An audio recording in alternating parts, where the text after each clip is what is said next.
duo. Our inspirational reading today comes from the 265 Science of Mind by our beautiful friend, Ernie Holmes. Ernie, Good old Ernie. Good old Ernie. So, he has a prayer for world peace that I really love.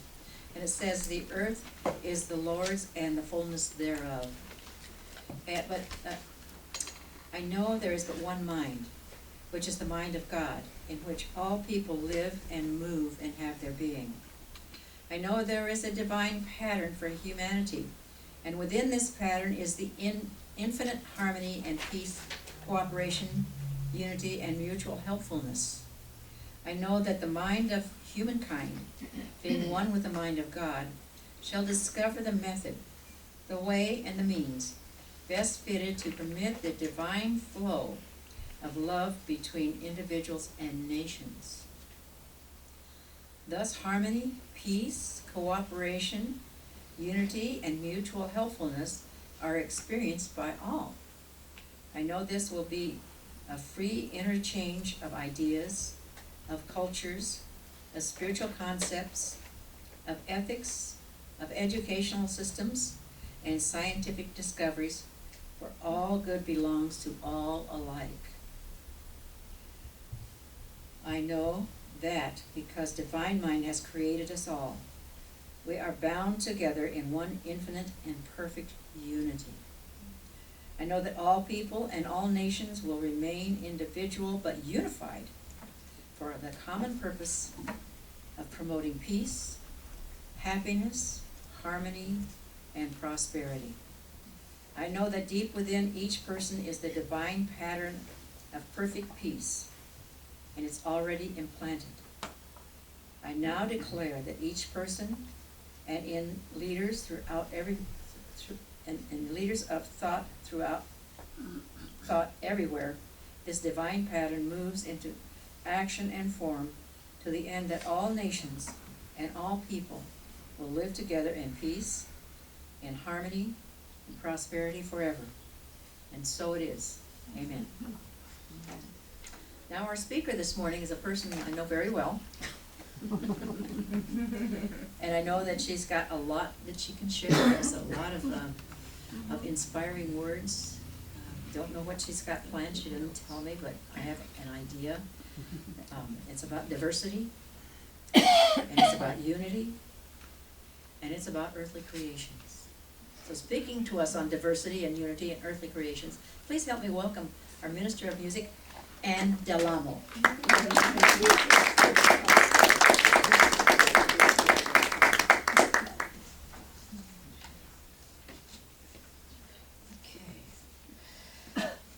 I couldn't tell Marianne exactly because I didn't know. I did a lot of prep work and looked at a lot of stuff and examined my own experience, and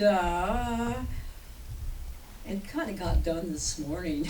So, I was going to do Richard's method, meditate and hope for the best, and it works. Okay, here we are. Unity and diversity in earthly creation. Okay, I think the first thing about this that's important is in the bulletin, which I have left. Anyway, it's where Elaine wrote the little message for the month, and it said, God does not use an assembly line. Everything created and the unity of our earth is kind of unique. We all have our own DNA, which makes the police happy, and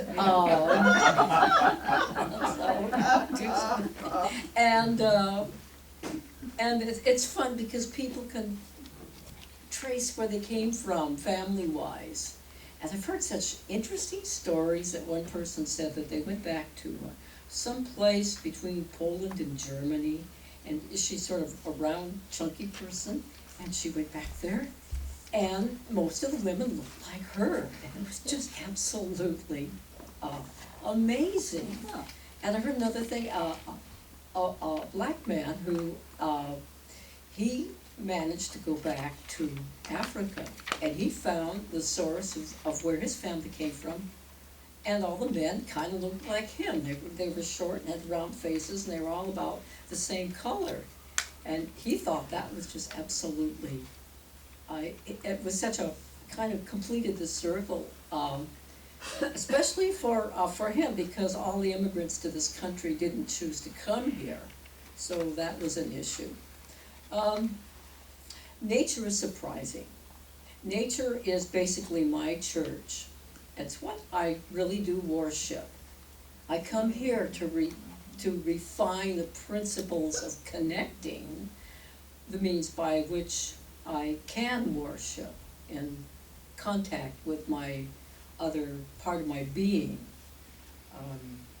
I enjoy the stuff that's done by Mother Nature. Like, we've had a big rainy season, and I mean, there is stuff that comes up in the yard, and you don't even know what it is. It only comes out when it rains a lot. We've had a drought, so the stuff sprouts up, and you kind of let it go to see what it'll do. And if it's large, you don't want it to be too close to the foundation of your house, and you don't want to let it sit there for too long, because things can happen. It's amazing, it really is.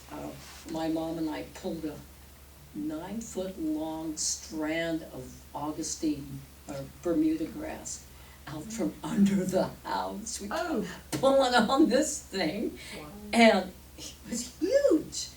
And we had a yardstick. We said, "This is really long," and it didn't get light.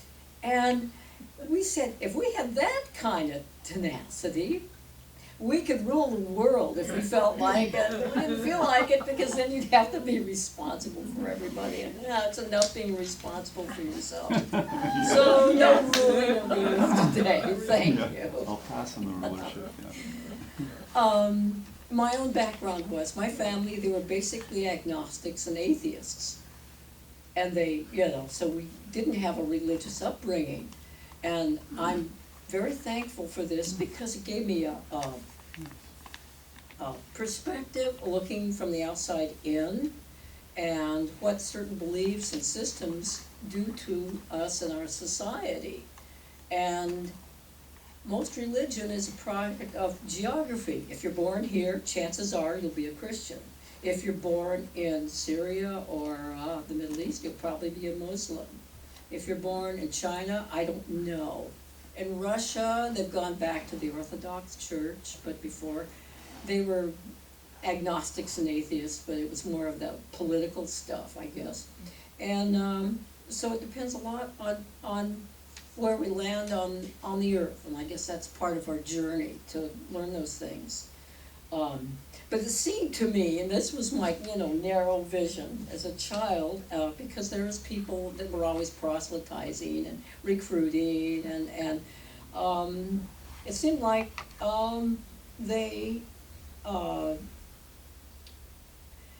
lot of my friends that went to church, and my brother and I were science geeks. We read about stuff. We just loved that stuff, and I just read so much science fiction. It was amazing. But we thought, geez, they're awfully superstitious, because something would happen, and kids would say, well, God must be angry. If there's a thunderstorm, or maybe if they didn't get their way, that seemed like a lot of us. I recognize myself when I get my way, thank you God, but things don't work out, then, instant atheists. So. Just add frustration. Anyway, but I thought they were really superstitious. I thought, man, where are they getting off at? But that's what they were raised with. And the other thing I noticed was, it was my way or the highway. And most of them, and these cultural artifacts that we generate, whether they're religious or not, it was a matter of God as a person. God as a personality, rather than the universe as a principle. And what I've learned is, it's principles before personalities, and that's from the other famous organization that has you trudge the happy trail of destiny. So It's a huge anonymous society that a lot of us belong to. Anyway, and I thought, how the heck do they know? Well, it's in the Bible. Well, there's tons of things in there, great stories, wonderful things. But they thought that was the fundament of their life. And I don't know what happened to them all. I hope it was helpful. Anyway, God as a principle, or energy as a principle. I gravitated to the live and let live variety, and there's a lot of religious organizations like that, and they're more concerned in serving others and not so much promoting, but just by leading by example and doing things that are helpful. And in truth, when something really happens, everybody pretty much joins together. We had an episode of scenery building in California over the weekend, and with the earthquakes, and that's how we get our scenery. That's how the earth breathes. I recall watching, there was another earthquake in Turkey or somewhere, and it was really bad. They lost a lot of people, and this poor woman, she said, why did God do this? And then we saw the rubble, and there's all this cement, and there was no rebar. Couldn't see any. And you can't build a wall around here. If it's over, 18 inches, you got to stick a lot of rebar in it. And we did in the wall in our backyard mostly because of cars hitting it. So if it'll take an SUV, it'll take an 8 or a 9. So anyway, but it was like, God teaches us through our intuitiveness. And so architects, where we live in earthquake country, or Japan, they have buildings that will float in the mud. Some buildings have rollers on them. If it's strong enough, the building might escape and go down the road. That's something to think about. I did a cartoon of that. These engineers said, oh, we got something, and then their building ran away and it was being chased. And they were in trouble. Sounds like SpongeBob. But in New Zealand, they had expansion joints on bridges so that they would take the shock and not collapse. And they're always retrofitting. So I watched the seismologist, and it was like all the Easter eggs are open. They were just so tickled. They had something they could really study. And they got to test the earthquake app. They tested it 3 or 4 days before it came up on my cell phone. Yeah. And then when I was in the bathroom when the aftershock happened, I went, oh, it's that same fault, and this one's bigger. But the phone didn't do anything, so anyway, they're working on that. That's right, we had that. But it went off on like the first part of the week. So the technology is being worked on, and so, you have like, 8 seconds to get yourself off to the edge of the road. They interviewed a LA Times photographer, and he was on the road from Trona to Ridgecrest. Brave man, as other reporters said, he would take pictures no matter what. And he described it, he was on the road, and all of a sudden, he couldn't control his truck. And it was getting dark. He said, it just felt like if you were flapping a towel. He was picking his truck up and slamming it down, and he saw the power lines just doing this. Whoa. And he was scared to pieces, but he got slowed down and he got himself together, but he said he was so terrified, because you don't know when these things are gonna happen. They're hard to run away from. So when Earth does things, we as a species have imaginations, and we learn to live with it. Now we have tornado warnings. Now they even have tornado tours for people in Europe, because they know where these things are going to go, and they take them to go look at tornadoes. Oh, geez. Which and so that's excitement, entertainment, whatever. Anyway, we learn to live with the rest of the universe, but the hard part for me is living with ourselves and living with other the diversity of our culture, and we have a very diverse one here, and it often requires a lot of adjustment. Helps to understand Spanish. See? And I was thinking, how it feels to be, so what if you're like in a group and you're the only white person, everybody else is black, you're the only Latino and everybody else is not, you're the only gay person and everybody else is straight, you're the only person from the Midwest and all you've got are these East and West Coast people that talk about the flyover states, which is their mistake because they're missing a lot. How can you miss Kansas City? Jeez. Anyway, but when we're kind of like the other, and this leads to what we think is a very polarized state. But remember, we worked through that here. We had a episode called the Civil War, 150 years ago, and that's still shaking itself out. I guess life is a process, and that's what it is for most of us. I always think that practice doesn't make perfect. I can tell by my piano playing. But practice makes progress, and we are progressing no matter what it looks like. People get all mad. During the 60s, that was another big divide. Don't trust anybody over 30, except the 60s. If you remember it, you probably weren't there. There's that joke, because there was a lot of experimenting that went on then with substances. As we go on in our study of God and nature and spirit, we have found principles that are very effective, and we try to practice them. But the practice isn't perfect, but I can see just enormous progress in everybody here. And there's some basic stuff that just really works, like intersensitivity that's gonna be fun. I'm taking that class. It'll be a lot of, it always helps to review the basic stuff. One of the things is we as humans, I don't know if it's quite true for animals yet, but we get to think about our thinking. We have reflective thought. We know that animals think and plan, and they scheme a little bit. The cat servants are gone, what are we gonna do? Anyway, wait till they come home. Cat servants. Yeah, so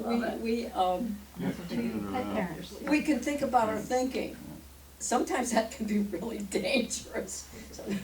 La Brea tar pits or something, but not really, because we know here, we've learned here that we have an interconnection to the part of us, the intuition part, the higher self, the God part, the principle part, the intuitive part that knows better, and the better angel of our nature.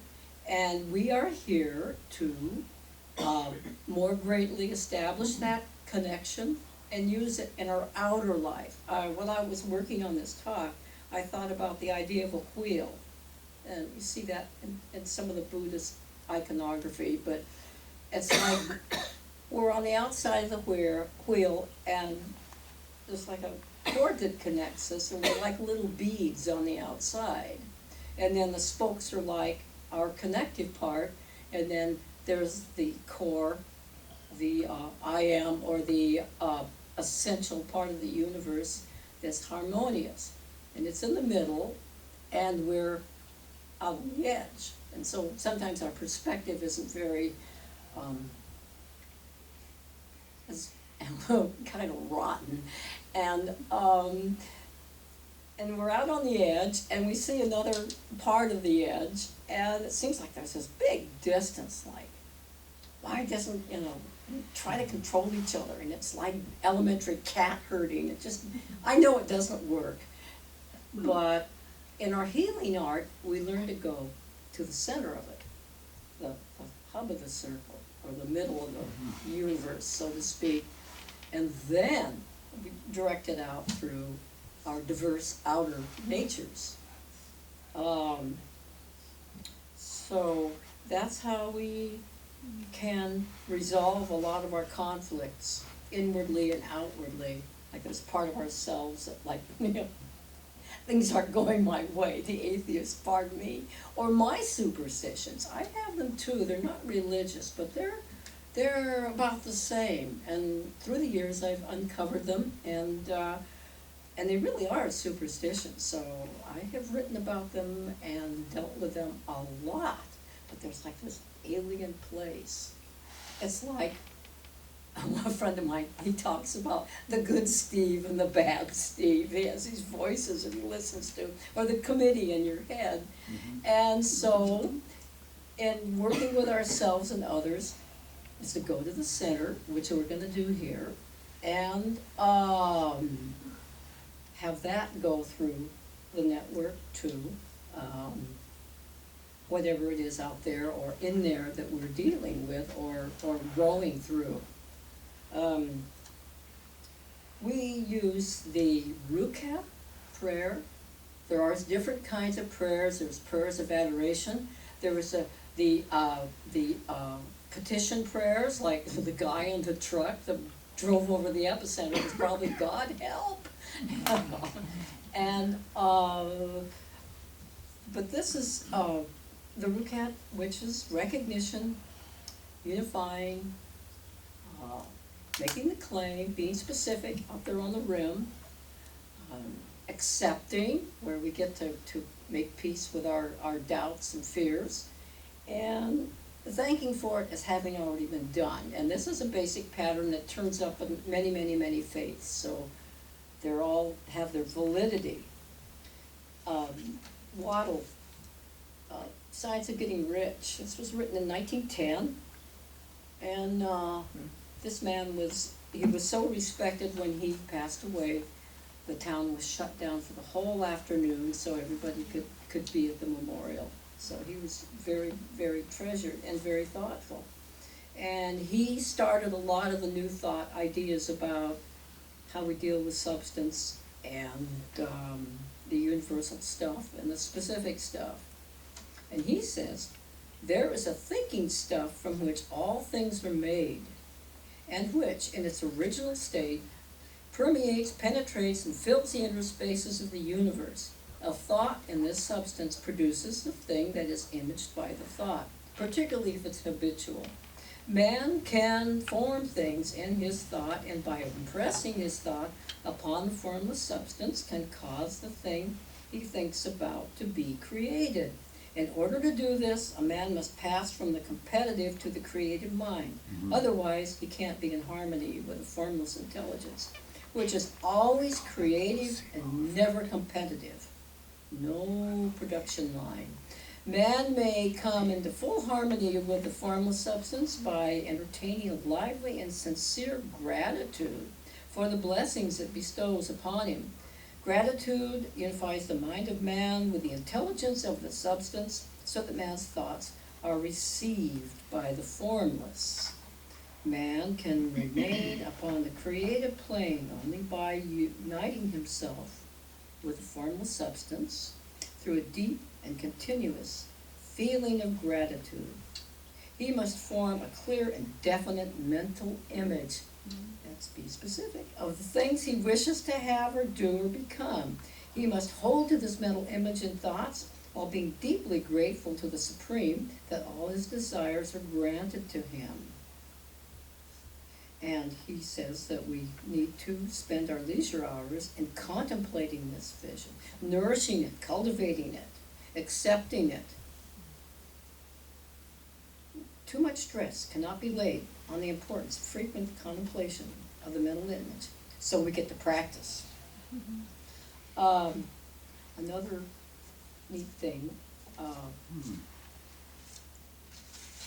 look at, let's see, it's in the bulletin. It was, Oh, wait, excuse me, I have done that. Oh, there it is, I dropped it. All right, here we go.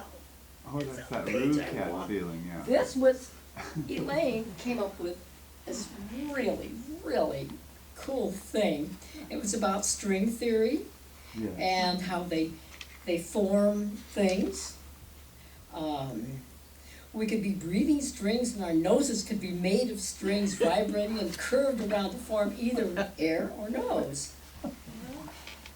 These strings are infinitely small, can't be observed, tiny, teeny weeny, I mean submolecular. The theory points to a mindful oneness of being because these strings all know how to behave to create an individual, unique something that works with the other somethings to create a unified collection of energy called a person, a flower, a mountain, an ocean, a cat, cloud, a house, or whatever. So as we learn to direct our thoughts and to get them from the source, life is a lot easier, and we're going to get to practice that in a moment. And thank you very much. I recommend Waddle and anything that works. And remember that God works through all of you. God is in us. That's the first connection. And thank you very much.